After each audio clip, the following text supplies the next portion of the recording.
क्या chat GPT हमारी job ले लेगा? अगर आपको पता नहीं है तो मैं आपको बता दूं कि आजकल एक ऐसा एआई मॉडल आ गया है जो कोड जनरेट कर सकता है, और काफी लोग उससे काफी सारा प्रोग्राम लिखवा कर ट्विटर पे शेयर कर रहे हैं और बोल रहे हैं कि ये लो गई प्रोग्रामर्स की जॉब। अपने बारे में थोड़ा बता दूं, मैं एआई में बहुत बड़ा एक्सपर्ट तो नहीं हूं, पर काम किया है, सिस्को में एआई मॉडल्स भी बनाए हैं, उसके बाद आर्टिफिशियल में भी काम किया है, तो काफी समझ है। और उसके बाद माइक्रोसॉफ्ट में 4 साल मैंने यूआई का काम किया है सीनियर सॉफ्टवेयर इंजीनियर की तरह, तो मुझे ये भी पता है कि हमारा जॉब कितना ज्यादा टफ है, और हम उस बारे में थोड़ी बात करेंगे। सबसे पहले ये समझते हैं जो बहुत जरूरी है कि आखिर एआई ट्रेनिंग होती कैसी है। एआई ऐसे ट्रेन होता है कि उसको 4000 कुत्तों की फोटो दिखा दो तो समझ जाएगा कि कुत्ते में ये 2 कान होते हैं, ये 2 आंख होते हैं, नाक मुंह इस तरह का पैटर्न होता है, और वो पैटर्न समझ जाता है। बहुत अच्छी बात है, इस तरह से उसको कुत्तों, बिल्ली, पोयम, राइम, आर्ट सब कुछ तुम जनरेट करा सकते। डायली 2 आया था, उसका भी काफी हल्ला हुआ था कि काफी अच्छा आर्ट जनरेट कर पा रहा है। बिल्कुल सही बात है। GPT-3 या चैट जीपीटी दोनों बहुत अच्छा कंटेंट भी लिख पा रहे हैं, बहुत अच्छे tweets, tweet threads, poems, even essays और ब्लॉग्स लिख पा रहे हैं। इस पर एक बहुत काफी अच्छा आर्टिकल मिला मुझे HBR का, जो इस बारे में बात करता है कि हाँ, कंटेंट तो अच्छा जनरेट होता है पर उसमें एडिटिंग की अभी भी आवश्यकता है, तो थोड़ा मोड़ा ह्यूमन इंटरवेंशन तो चाहिए ही कंटेंट जनरेशन साइड पे। पर कोडिंग साइड पे क्या होता है?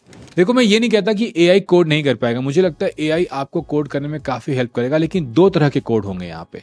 पहला कोड होता है बिगिनर लेवल कोड। जितने भी मैंने एग्जांपल्स देखे हैं अभी तक, मैं आपको एक के बाद एक दिखाता जाता हूँ। जैसे कि आप ये एग्जांपल देखो, इसमें अलेक्जेंडर ने ये डाला है कि debug code, chat GPT is your 24/7 debugging companion, और एक बहुत ही अच्छा एग्जांपल दिया है कि इसमें ये कोड है for where I equals to 0 और सेट टाइम आउट का बग है, तो इस बग को फिक्स करो। और चैट जीपीटी ना सिर्फ बग को फिक्स करता है, ये समझा भी देता है कि बग क्यों आया है। लेकिन अगर इस एग्जाम्पल की बात की जाए तो ये एग्जाम्पल इतना ज्यादा फेमस है कि आपको कहीं भी मिल जाएगा, क्योंकि इस बग का डेटा है, इसलिए चैट जीपीटी इस पर ट्रेन हो पाया है। आप अगर यही सेम चीज आप एक ओपन सोर्स का एक स्पेसिफिक लाइब्रेरी में जाइए, एक इशू उठाइए और उस इशू को फिक्स करने के लिए बोले चैट जीपीटी के पसीने छूट जाएंगे।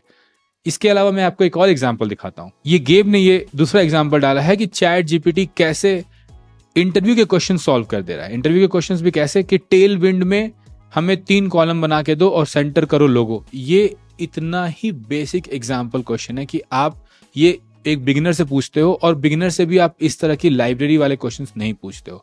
तो हाँ, ये जनरेट कर ले रहा है, ये ट्रेनिंग डेटा तो कितना ज्यादा अवेलेबल है।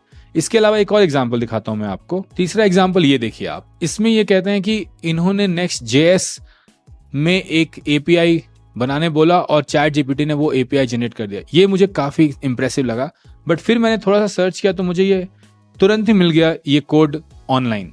और ये देखिएगा आप कि जब मैं ये चीज गूगल पे सर्च करता हूँ, Next.js API user city weather, ये पहला ही है कोड। तो चैट जीपीटी बहुत अच्छे से कोड को पढ़ लेता है, और जब आप उससे दोबारा वही चीज पूछो तो वो बता देता है। जैसे कि गूगल सर्च है, जैसे कि स्टैक ओवरफ्लो है। स्टैक ओवरफ्लो में भी अगर आपको कोई एरर बहुत बार आया हुआ है तो आपको सर्च में वो चीज मिल जाता है। तो हाँ, सर्च आसान हो गया है प्रोग्रामर्स के लिए, बट क्या ये प्रोग्रामिंग भी कर लेगा? अब आते हैं दूसरे पॉइंट पे। यहाँ दूसरा ये होता है कि क्या चैट जीपीटी बहुत अच्छा बॉयलर प्लेट लिख सकता है, जो कि लोग कह रहे हैं कि एक बटन बना दो, एक ये वेबसाइट बना दो। ये सब चीजें चैट जीपीटी आराम से बना लेता है। क्यों बना लेता है? क्योंकि इसके बॉयलर प्लेट भी बहुत ज्यादा है। सैस बॉयलर प्लेट्स गिटहब पे भरे पड़े हैं, इस तरह के वेबसाइट्स आराम से बन जाते हैं। और अगर आपको भी बनाना हो, इवन विदाउट चैट जीपीटी, आपको भी सही चीज ढूंढने में आधा घंटा लगेगा। तो वो सर्च का टाइम जो है ना, वो चैट जीपीटी बचा ले रहा है। पर जैसे ही आपको इसमें मॉडिफिकेशंस करने होंगे, और पहले फर्स्ट लेवल और सेकंड लेवल मॉडिफिकेशन ये कर देगा, फिर से वही बात, ये सब इजी टास्क हैं, यहाँ मॉडिफिकेशंस हो जाएंगे। बॉयलर प्लेट्स बहुत अच्छे बने हुए हैं, उनको ये यूज कर रहा है, और उनको आज ऐसे भी डेवलपर यूज कर। अगर कोई डेवलपर ये कहता है कि oh my God, chat GPT ने मेरा कितना समय बचा दिया, ओ अब मुझे इतना सारा कोड नहीं लिखना पड़ रहा है, तो भाई तुम पहले दर्जे के बुड़बक थे क्या कि ये कोड पहले खुद से लिखते थे? हर कोई बॉयलर प्लेट यूज करता है। क्रिएट रिएक्ट ऐप क्या है? एक बॉयलर प्लेट ही तो है, और उसके ऊपर कितने बॉयलर प्लेट्स, कितने सारे $100 में, $50 में आपको मिलते थे, और हर कोई वही यूज करके SaaS प्रोडक्ट बनाता है। तो इसमें कुछ नया नहीं हो रहा है। जितना ज्यादा ट्विटर पे इस चीज को हाइप किया जा रहा है, इतनी ज्यादा हाइप होने वाली बात नहीं है। अब थोड़ी बड़ी कंपनीज के बारे में बात करते हैं। माइक्रोसॉफ्ट और डिलॉयट, ये सब कंपनीज ने इसके ऊपर काफी सारा एक्सपेरिमेंट किया। वो मैंने ढूंढा HBR के एक आर्टिकल में। आइए इसको देखते हैं। तो एक बार देखते हैं ये क्या कह रहा है। GPT-3 जो है काफी इफेक्टिव है if not perfect for computer program code generation. बहुत अच्छी बात है, जनरेट करता है अच्छा प्रोग्राम, बिल्कुल दिक्कत नहीं है। लेकिन ये देखो ये क्या जनरेट कर रहा है, given a description of a snippet और स्मॉल प्रोग्राम फंक्शन, ये चीजें ये जनरेट कर लेता है। क्योंकि जैसे आपको ऐड का फंक्शनैलिटी चाहिए, आपको सॉर्ट की फंक्शनैलिटी चाहिए, तो इस तरह के लाइब्रेरी फंक्शंस या लाइब्रेरी के ऊपर एक और लेवल एब्स्ट्रैक्शन ये जनरेट कर लेता है। क्योंकि ऐसे एब्स्ट्रैक्शंस बहुत बार रिपीट होते हैं, ऐसे एब्स्ट्रैक्शंस की ट्रेनिंग डेटा उसने देखी है कई बार गिटहब के थ्रू। The newest versions of codex can now identify bugs and fix mistakes in its own code and even explain what the code does. ये वाली जो चीज है, इसके एग्जांपल्स मुझे नहीं मिले, जो एग्जांपल्स मुझे मिले वो बहुत ही बेसिक है।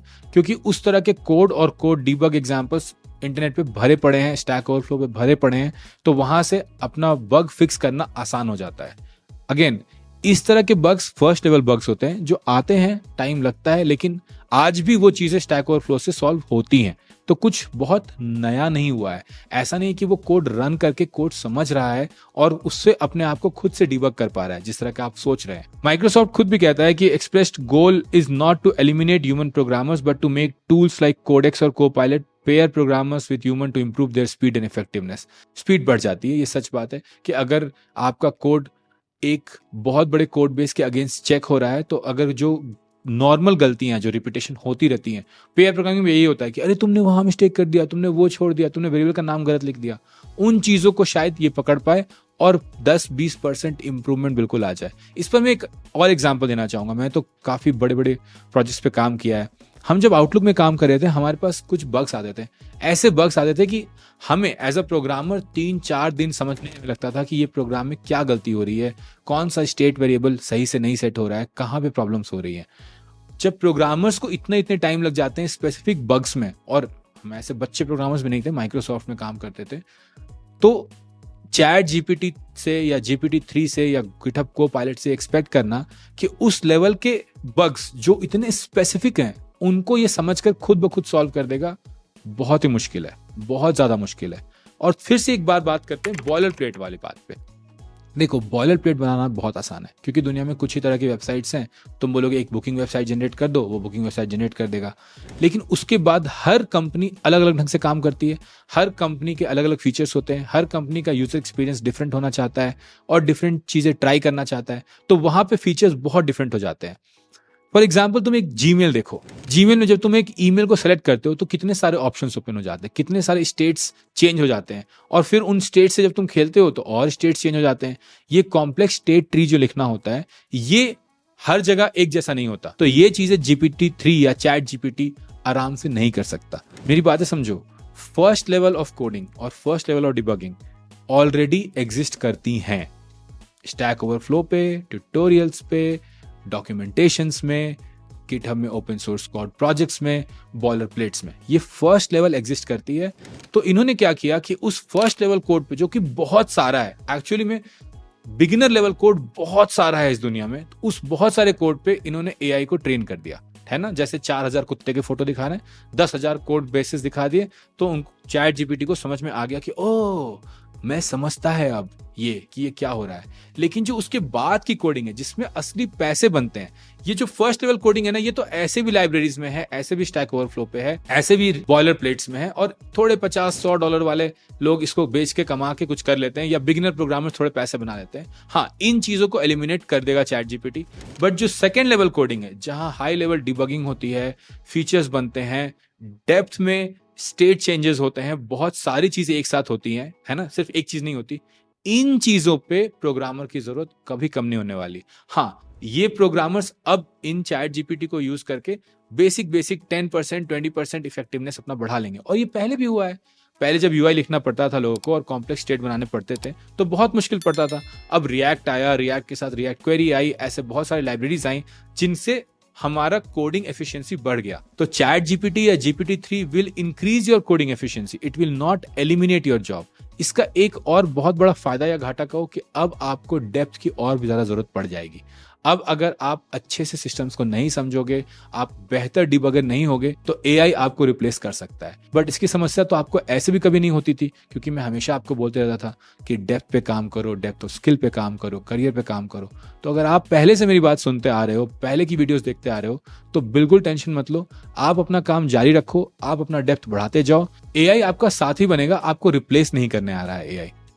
आई होप कि इस वीडियो से आपको थोड़ी सी शांति हुई हो कि हाँ, फर्स्ट लेवल ऑफ कोडिंग की जरूरत कम हो रही है, but second level of coding की जरूरत अब और बढ़ जाएगी, क्योंकि कोई तो ऐसा होगा जो इस एआई के किए हुए कोड को यूज करके कुछ बड़ा बना पाए और देख सके कि ये सही है कि गलत। देखो, मैं बार बार कहता हूं कि AI is nothing but glorified automation. इससे आपकी जिंदगी आसान ही होगी। तो अर्ज किया है कि अगर है तुम्हारे पास डेप्थ ऑफ स्किल, तो नहीं कर पाएगा एआई तुम्हारी जॉब किल। देखो, किसी भी चीज से डर लगता है, कोई भी टेंशन हो तो कमेंट में मुझे बताओ, मैं उस पर वीडियो बनाऊंगा। लेकिन तुम्हारा काम है लाइक करना, सब्सक्राइब करना और अपने दोस्तों के साथ इसको शेयर करना, तो वो काम करना मत भूलना।